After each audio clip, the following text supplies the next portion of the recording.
Hey, so the title of this video might seem boring, and I guess not that many people clicked on it because it's something like subsidiarity and movement as the key to a prosperous society, something like that, right? And I'm in Australia right now. I'm in Cairns, up north in yeah, just some regular Australian rainforest, I guess. It's not really actually in the middle of nowhere. I'm just like near the city, around the botanical gardens. But still, quite a cool spot, and I don't think many people come here, so that's why I'll be shooting some videos. Anyway, subsidiarity and movement as the key to a proper society. If you follow my channel, which you probably don't, but if you do, you've seen me talking about Switzerland a lot, Australia a lot, and the US a lot as three, let's say, glimmers of hope in the chaos that currently Western civilization is in. Like Europe is declining wages, Italy, France, Germany, Canada, high debt, well, lots of problems, right? Right. Lots of criminality and stuff. And even if you just take the six main Anglo countries, Ireland, the UK, New Zealand, Australia, Canada, and the US, what you're going to notice is that the more prosperous countries are the biggest ones, well, Australia, Canada, and the US, whereas like nowadays, uh, at least for now, Ireland is catching up, but it's still historically been poorer than the other ones. The UK is now poorer than pretty much all the other ones, and New Zealand has also historically been poorer than Australia. And those countries, they have something in common where they do not have a subsidiarity very explicit in their constitutions, which is normally, well, it's normally explicited through federalism, whereas Australia, Canada, and the US, they're very decentralized and they're richer. And if you take all the countries in the world, Switzerland is extremely decentralized. Uh, Australia is fairly decentralized except for the taxing aspect of it. Canada is decentralized between all the provinces. The US is insanely decentralized to the point where you can smoke weed somewhere but not somewhere else. You can buy guns in a certain way somewhere but not in a certain way somewhere else. Well, abortion is legal somewhere but not somewhere else. And I actually think that this subsidiarity where the more local you go, the more actual power you have, is pretty much the key to a prosperous society. Because the bigger the government and the further from the people the government is, the more the more it opens for corruption.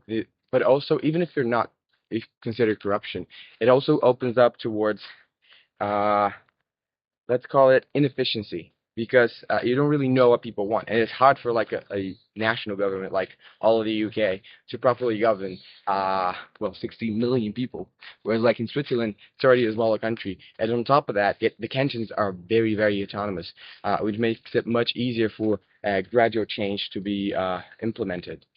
So and then on top of that, of course, there's competition uh, between local federal units, let's call, which actually incentivizes movement, which is why I think movement is the second key part to a prosperous society.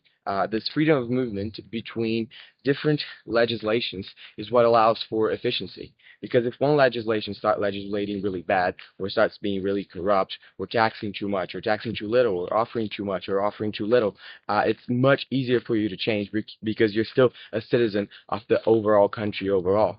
Like in the States, obviously, there's different policy that goes hand in hand within the U.S. And I don't know, maybe Mississippi has been having some shitty policy, whereas like California has been having better policy, or Florida, or Texas. It depends, obviously, on your opinion. But people can vote with their feet, and that makes it so. Uh, in a way, even though you're decentralized, you can be more unified because then the federal government is actually what represents what everyone in the country believes instead of what just 51% of the country believes, which is a problem if you're just having like one national government that pretty much controls everything. In Europe, the more decentralized you are, the better off you are. For example, Germany, out of the big European countries, it's the wealthiest, and it's also just happens to be the most decentralized state, like Bavaria or all the other states that I don't even know the name. They're very decentralized. They have a lot of autonomy, and that makes it so that they have it better off overall when you compare it to other countries like France, especially, and Italy, which is a little more decentralized than France, but still very centralized in the federal government. There are some exceptions. Ireland might be one of them. Denmark, plane just passed by and I had to stop. But Ireland might be one of them. Denmark might be another. But I think those countries, they're actually well off without being so decentralized because they're really small. And if you compare countries in the world and you rank them by wealth or by GDP or by HDI, you're going to see that with very few exceptions, very small countries tend to do better.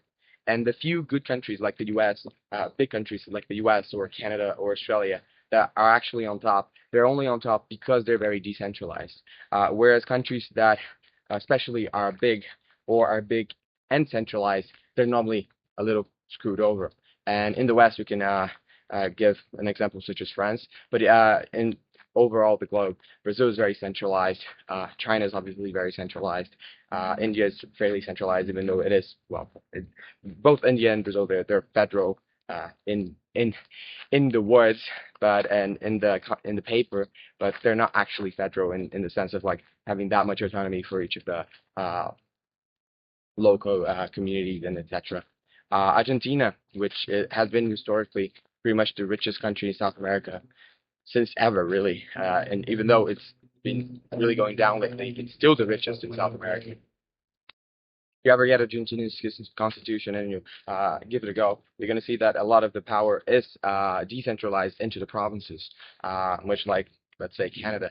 And like I said, it prevents bad government because if one province does something bad, it's an incentive for another province to do something better that will attract people there, and more people obviously is more taxpayer money, more well, more everything really. It's good for the province overall.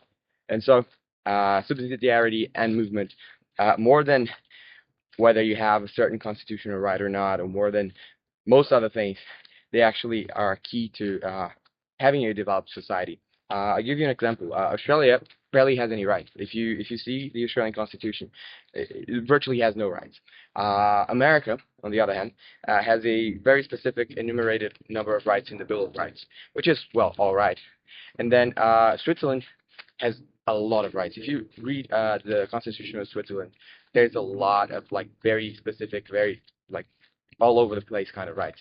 And all those countries still work, independent of how many quote unquote rights are afforded or given to their citizens. And it's because it's easy to write something in the piece of paper, but if you don't have a sound governmental structure to provide for those rights or provide for what you're promising, then you can promise the world and you're not going to deliver anything. So that's just a thought I wanted to put out there. This is my first video of this range. I'll probably shoot a couple more. See you around.